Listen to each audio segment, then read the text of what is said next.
दोस्तों आज हम आपको ले चलते हैं गोवा के उत्तर भाग के साड़ गांव बिचोली में। यहाँ हर साल वसंत के त्योहार शिगमों के समय एक अनोखा और रहस्यमयी उत्सव मनाया जाता है, जिसे स्थानीय लोग गड़े उत्सव या गड्याची जात्रा के नाम से जानते हैं।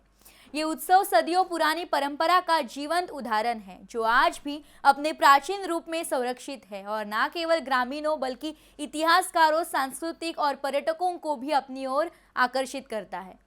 गड़े उत्सव की जड़ें गोवा के प्रारंभिक कृषि आधारित समुदायों में पाई जाती है, जब लोग प्राकृतिक आत्माओं, संरक्षण शक्तियों और पवित्र जंगलों की पूजा करते थे। इस परंपरा का केंद्र बिंदु है देवचार, जिसे गांव का संरक्षण आत्मा माना जाता है। देवचार की मान्यता केवल धार्मिक नहीं बल्कि सामुदायिक सुरक्षा और प्रकृति संरक्षण से भी जुड़ी है। माना जाता है कि देवचार गांव की सीमाओं, जंगलों और खेतों की रक्षा करता है और इस परंपरा में इसे राक्षस नहीं बल्कि एक सकारात्मक, सुरक्षात्मक शक्ति के रूप में देखा जाता है। साड़ गांव के मंदिर परिसर में एक पवित्र मंड बनाया जाता है और होली पूर्णिमा से कुछ दिन पहले एक ऊंचा पेड़ खड़ा किया जाता है, जो उर्वरता, जीवन की निरंतरता और दिव्य ऊर्जा का प्रतीक है। ये पेड़ आम या अन्य स्थानीय प्रजातियों का होता है और ये दर्शाता है कि किस तरह से गोवा की प्राचीन संस्कृति में पेड़ों और जंगलों को पवित्र माना जाता था। उत्सव में 64 पुरुषों का चयन किया जाता है, जिन्हें गड़े कहा जाता है, और ये पुरुष निवेश पारिवारिक पृष्ठभूमि से आते हैं। उत्सव के पहले गड़े पवित्रता, संयम और उपवास का पालन करते हैं और होली की रात ढोलों और लोकगीतों की थाप के बीच ट्रांस जैसी अवस्था में जंगल की ओर दौड़ते हैं। सबसे रहस्यमयी हिस्सा है मशाल या फ्लेम रूटीन, जहां गड़े बिना जूते पहने अंधेरे जंगलों में दौड़ते हैं और मान्यता है कि देवचार द्वारा लाई गई रहस्यमयी आग की लौ का पीछा कर रहे हैं। सदियों से लोगों ने देखा है कि अंधेरे में पेड़ों और पहाड़ियों के बीच रहस्यमयी रोशनी की हलचल होती है और ये सब बिना किसी चोट या नुकसान के होता है, जिसे लोग दिव्य सुरक्षा का प्रतीक मानते हैं।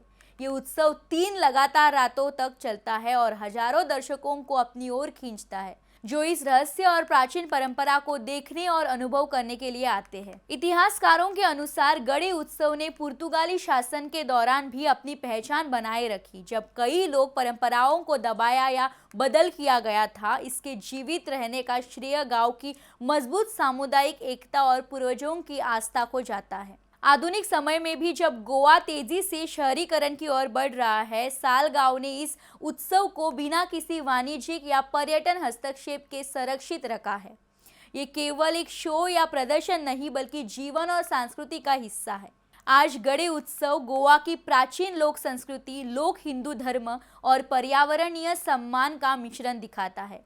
ये सिर्फ एक उत्सव नहीं बल्कि समुदाय की पहचान, पूर्वजों की स्मृति और प्रकृति के साथ सामंजस्य का जीवित प्रमाण है। इस उत्सव को देखकर हमें ये समझने का मौका मिलता है कि संस्कृति केवल मनाने के लिए नहीं होती, बल्कि इसे जीना और आने वाली पीढ़ियों तक संरक्षित रखना असली विरासत है। जैसे ही शिगमो सीजन में आग की लौ फिर से झिलमिलाएगी, साल गांव पूरे गोवा और दुनिया को ये संदेश देगा कि कुछ परंपराएं केवल समारोह नहीं है बल्कि जीवन और विश्वास का प्रतीक भी है और इन्हें पीढ़ी दर पीढ़ी संरक्षित रखना हमारी जिम्मेदारी है। तो दोस्तों, अगर आप असली सांस्कृतिक विरासत और गोवा की अनछुई परंपराओं को करीब से देखना चाहते हैं, तो साल गांव का एक गड़े उत्सव आपके लिए एक अद्वितीय अनुभव साबित हो सकता है, जो न केवल आपको इतिहास से जोड़ेगा बल्कि आपको प्रकृति और सामुदायिक जीवन के महत्व को भी समझाएगा।